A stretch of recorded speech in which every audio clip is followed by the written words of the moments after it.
BSc part first paper third optics doctor RS Sahu. अब अपन laser के इतने वीडियो बनाए जिसमें अपने पास में जो पूर्व का जो वीडियो था उसी को आगे चलाते हुए कि त्रिस्तरीय लेजर, जो पहले अपने पास में वेराइटीज ऑफ लेजर्स थे जैसे गैसीय लेजर है, सेमीकंडक्टर है, ठीक इसी को ही आगे और कहने का मतलब उसमें किस तरीके से होगा लेजर प्रक्रिया या लैब में कैसे बनाएंगे उसके लिए पहले कुछ चीजें को अध्ययन करना भी जरूरी है। ऐसे नहीं कि सीधा ही अपन बनाने लग जाए तो बनेगा ही नहीं। तो यहाँ ये क्या कह रहे हैं, ये कह रहे हैं कि 3 स्टेजेस या 3 लेवल लेजर सिस्टम, माना एक त्रिस्तरीय लेजर तंत्र में 3 अनअपब्रस्ट non degenerate, basically quantum mechanics का फंडा है इसलिए अभी आपके इतना कोर्स में नहीं है, और ऊर्जा स्तर है। तो ये कह रहे हैं कि इनका बेसिकली होता क्या है कि इनके नॉन डीजनरेट का ये सीधा सा मीनिंग है कि ये है तो कहने का मतलब जैसे L2 के अपने पास में जो एंगुलर मोमेंटम है, परंतु इनमें ऊर्जा है जो E1 E2 E3 या E1 E2 या इसकी ऊर्जाओं में भिन्नता है, बाकी इनके क्वांटम नंबर्स में कोई भिन्नता नहीं है। ऊर्जा स्तर 1 से 3 में संक्रमण हेतु पंपन किया जाता है तथा लेजर संक्रमण होता है, और ऊर्जा स्तर 2 से 1 में यह भी है कि मित स्थायी अवस्था से एक मूल अवस्था में वापस आता है। इस तरह के तंत्र में पंप परमाणुओं को ऊर्जा स्तर 1 से 3 में पहुंचाता है, जहां वे अविकिरणात्मक प्रक्रिया द्वारा ऊर्जा स्तर 2 में तीव्रता से क्षयित होते हैं या घटित होते हैं या डीके होते हैं। 2 है जो मित स्थायी ऊर्जा स्तर होना आवश्यक है, अतः पंपन प्रक्रिया द्वारा परमाणुओं का हस्तांतरण 1 से 2 में स्तर 3 के जरिए होता है। मुख्य रूप से क्या हुआ क्योंकि आपके पास में 2 में जो पहुंच रहे हैं उसके पीछे 3 है एक रीजन, और होना भी चाहिए, यही हमने शुरू से करा है, कई मित स्थायी अवस्था ऐसे प्राप्त करते हैं। अतः ये चौड़ा ऊर्जा स्तर या ऊर्जा स्तरों का समूह हो सकता है तथा कोई भी प्रकाश का विस्तृत बैंड स्रोत पंपन क्रिया के लिए प्रयुक्त किया जा सकता है। तो ये बहुत बढ़िया है। इनमें एक खास बात है, कोई कहे कि साहब ये क्या आप बोलना चाहते हो, विस्तृत बैंड स्रोत हो सकता है, ये कह रहे हैं उच्च ऊर्जा स्तर वाला 3 वाला, उसके लिए ये कहना चाहते हैं कि आपके पास में यहाँ पे नंबर ऑफ इसके पास में रेंज है कि यहाँ अगर मान लीजिए ये E3 ऊर्जा की बात कर रहा है तो E3 ऊर्जा में प्लस ऊपर की ओर अगर थोड़ी ज्यादा ऊर्जा है तब भी ये ले लेगा, थोड़ी सी और ज्यादा ऊर्जा है तब भी ले लेगा, अर्थात इसमें यहाँ पे ऊर्जा बैंड है। ऊर्जा बैंड का सीधा सा यही है कि ये एक प्रकार से चालन बैंड है। चालन बैंड में आराम से कोई भी बैठ सकता है जाकर के, उसी को ऊर्जा बैंड कहते हैं। चूंकि लेजर स्तर निम्न ऊर्जा स्तर है जो आपके पास में यहाँ पे एक ये बार बार आएगी इसलिए यहाँ ध्यान दे दो। ये कह रहा है ये वाला स्तर जो आपके पास में E2 वाला है उसके लिए कहा है कि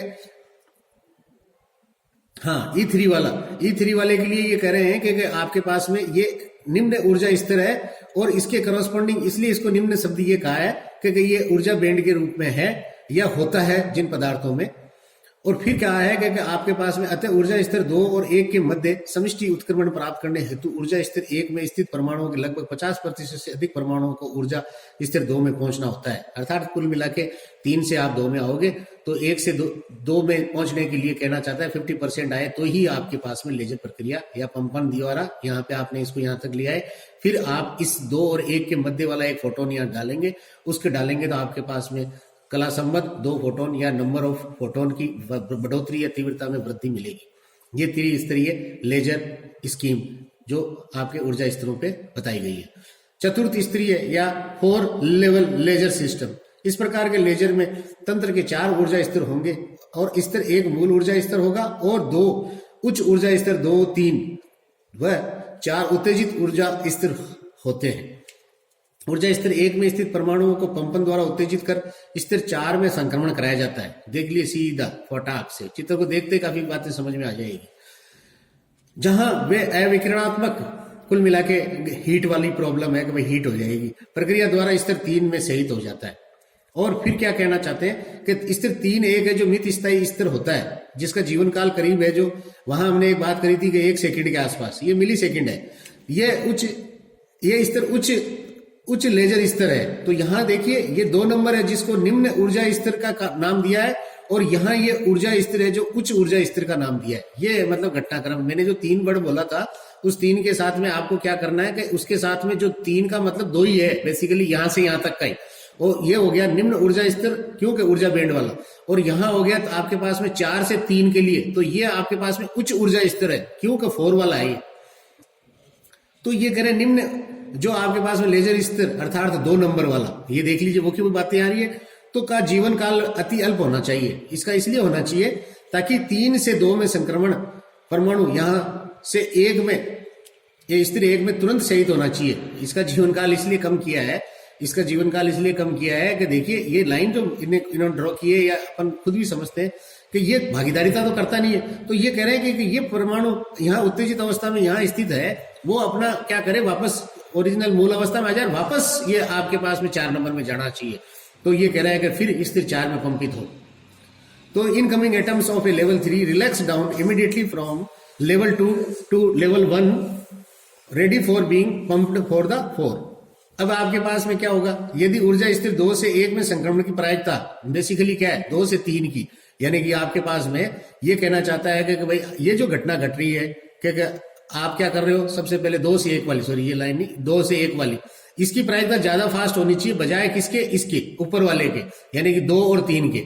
यानी कि 2 और 3 के अंदर जो ये लेजर बनना है, यहाँ की प्रायिकता धीरे हो, इसकी प्रायिकता तीव्र हो। तो 2 और 3 के मध्य समष्टि उत्क्रमण की स्थिति प्राप्त की जा सकती है। अतः ऊर्जा स्तर 3 और 2 के मध्य समष्टि वित्क्रमण का मान पंपन के निर्भर करता है कि आप पंपिंग किस टाइप की है। अब यहाँ क्या किया, ऊर्जा स्तर 4, इसको देखिए उससे और उससे भिन्नता क्या है इसमें, कि चौड़ा ऊर्जा स्तर या ऊर्जा स्तरों का समूह हो सकता है, ये उच्च लेजर स्तर नहीं हो सकता, क्योंकि लेजर स्तर होने के लिए ऊर्जा स्तर का संकीर्ण होना आवश्यक है। तो ये कहना चाहते हैं कि ये उच्च ऊर्जा स्तर नहीं हो सकता। उच्च ऊर्जा स्तर का सीधा सा मतलब ये है कि आपके पास में जैसे 3 वाला उच्च ऊर्जा स्तर है, 2 वाला निम्न ऊर्जा स्तर है, तो 4 है जो कह रहा है कि ऊर्जा स्तर आपके पास में या तो एक ऊर्जा स्तरों का समूह हो सकता है या एक ऊर्जा स्तर हो सकता है। पर ये कंडीशन क्या कहना चाहते हैं कि ये ऊर्जा स्तर नहीं हो सकता, क्योंकि लेजर स्तर होने के लिए ऊर्जा स्तरों का संकीर्ण होना आवश्यक है। तो यहां क्या हुआ, ये कुल मिला के एक्साइटेड स्टेट के इलेक्ट्रॉन ही ले सकता है। तो यहां इनको कहा है कि इसके अतिरिक्त निम्न स्तर 2 का मूल ऊर्जा स्तर 1 से इतना ऊंचा होना आवश्यक है। ये भी एक जबरदस्त कंडीशन है, क्योंकि लेजर स्तर 2 का मूल ऊर्जा स्तर 1 से इतना ऊंचा होना आवश्यक है कि सामान्य ताप पर ऊर्जा स्तर 2 में परमाणुओं की संख्या नगण्य हो, अन्यथा उच्च पंपन शक्ति की आवश्यकता पड़ेगी। बिकॉज पहले से ही वहां इलेक्ट्रॉन्स बैठे हैं, तो क्या होगा, उन इलेक्ट्रॉनों को तो पहले ग्राउंड स्टेट में आना पड़ेगा, फिर उनको भी चढ़ाओ ऊपर। इससे तो अच्छा है कि यहाँ पे कम ताप के ऊपर वो अपने परमाणुओं को नंबर 2 में कैसे भी किसी भी रूप में, क्योंकि अलाउड तो है ही नहीं सिलेक्शन रूल से, जाएंगे 4 में, 4 से आएगा 3 में, 3 से आएगा 2 में, और 2 में है जो बहुत सामान्य ताप पे ही आपका कहने का मतलब वो पहुंच जाए, तो वो चीज है जो सही नहीं है लेजर बनाने के लिए। अब अपन आगे करेंगे रूबी लेजर। Thank you.